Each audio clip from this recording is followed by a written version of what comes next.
Ici, il faut qu'on se dise la vérité. Il faut qu'on se dise la vérité.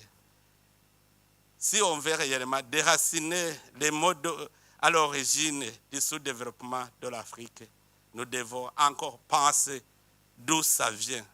Pourquoi les pays africains, qui pourtant ont le potentiel économique important, sont employés pour des guerres et du terrorisme avec complicité de certains pays occidentaux? Vous voyez ce qui se passe ici, tout près de chez nous. Pourquoi ce silence? Est-ce que la communauté internationale ne voit pas les conséquences? Je vous dis que si ça continue comme ça, la guerre risque d'être généralisée dans la région. Parce que le peuple ne peut pas se laisser faire. Si le Rwanda continue à faire des conquêtes dans le territoire et dans notre pays, je sais qu'il va arriver même au Burundi. Parce qu'il est en train d'entretenir des jeunes réfugiés. Il les arme. Maintenant, il est en train de les aguerrir dans la guerre du Congo. Un jour, il veut venir au Burundi. Nous n'allons pas accepter la guerre généralisée. Nous savons son plan. C'est qu'il est en train de préparer quelque chose contre le Burundi. Et heureusement, les Burundais sont avertis. Si la communauté internationale le laisse faire, en tout cas, ici au Burundi, on ne va pas se laisser faire. J'appelle encore une fois la communauté internationale à prendre cela au sérieux. Nous avons une menace dans la région. Ce n'est pas le Burundi seulement. La Tanzanie, l'Ouganda, le Kenya, c'est à toute la région, c'est une menace. Si l'Est du Congo n'a pas la paix, la région n'a pas de paix. Ne pensez pas que c'est le Burundi seulement qui éprouve une menace. Les Sud-Africains sont en train de souffrir à l'Est du Congo. Est-ce que vraiment, vous voyez où se trouve l'Afrique du Sud? Mais l'insécurité à l'Est du Congo a des conséquences sur l'Afrique du Sud. N'est-ce pas, monsieur l'ambassadeur? Donc, au point de vue sécuritaire, seulement nous avons cette menace à l'Est du Congo. Si vous laissez les choses se détériorer comme ils sont, sachez très bien que les conséquences seront néfastes. Et chaque pays va se débrouiller lui-même. Mais vraiment, moi, j'ai un plan que j'avais proposé à la région. Je sais que si ce plan était respecté, on serait en paix. Parce que vous savez, si le Rwanda justifie sa présence par la présence des FDLR, est-ce que ce n'est pas une question qui peut être résolue pacifiquement? Sacrifier le peuple congolais, tuer des millions de gens, sous prétexte qu'il y a une menace. Est-ce que cela ne peut pas être réglé sans verser le sang des innocents? Je sais que les RDC et le Rwanda peuvent s'entendre très bien sur la gestion de ce mouvement. Moi-même, je disais qu'il faut une coalition internationale de lutte contre les groupes armés étrangers à l'est de la RDC. Comme ça va garantir le Rwanda et ça va aussi permettre au Congo d'entamer le processus de paix. Qu'est-ce qui manque? Qu'est-ce qui manque? C'est parce qu'il y a complicité. Sinon, si tous nous sommes d'accord de nous mettre ensemble pour combattre tout groupe armé étranger à l'est de la RDC, ça sera fini parce que ça va garantir le Rwanda.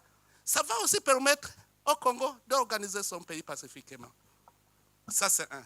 Si on parle de M23, moi, j'avais essayé de me mettre en contact avec les responsables du M23.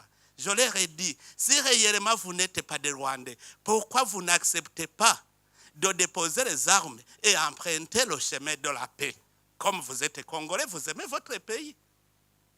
Alors, à ce moment-là, ils m'ont dit, nous sommes d'accord, parce que je leur disais, aussi longtemps que vous n'êtes pas cantonnés, on ne saura pas qui est Rwandais, qui est Congolais.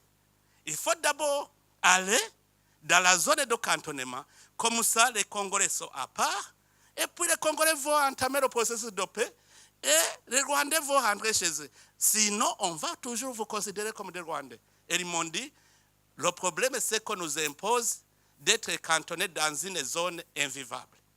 J'ai envoyé mes officiers pour aller inspecter la zone. C'était la zone de Sabignon. Ils ont trouvé que la zone était invivable. Et j'ai proposé au gouvernement congolais de décidé sur notre zone. Le gouvernement congolais a accepté. Nous avons fait la reconnaissance de la zone de Lomangabo. On a envoyé les chefs d'état-major pour aller inspecter, voir si la vie est possible. On a trouvé que toutes les facilités étaient là. Et le M23 avait accepté d'aller dans le cantonnement. On avait mis en place tout le nécessaire.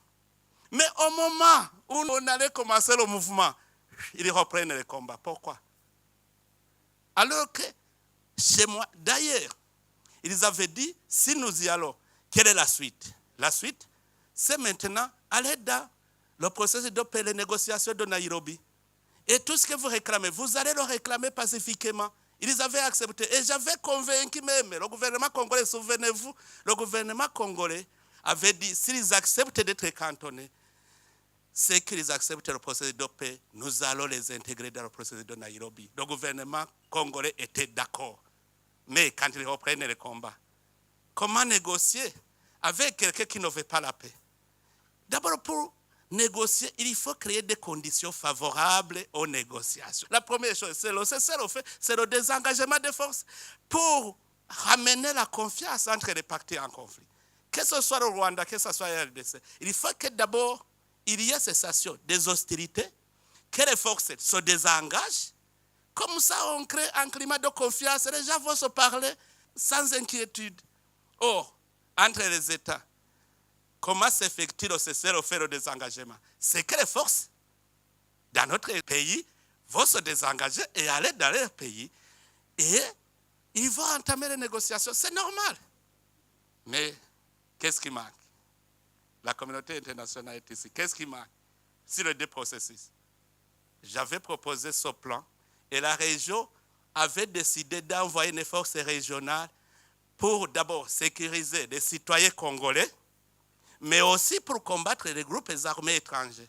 C'est cela la présence du Burundi en RDC. On est allé dans le sens de l'idéologie régionale. Quand nous sommes arrivés au Sud Kivu, vous êtes témoins. La paix et la sécurité a été ramenée. On a entamé le processus de réconciliation des communautés congolaises.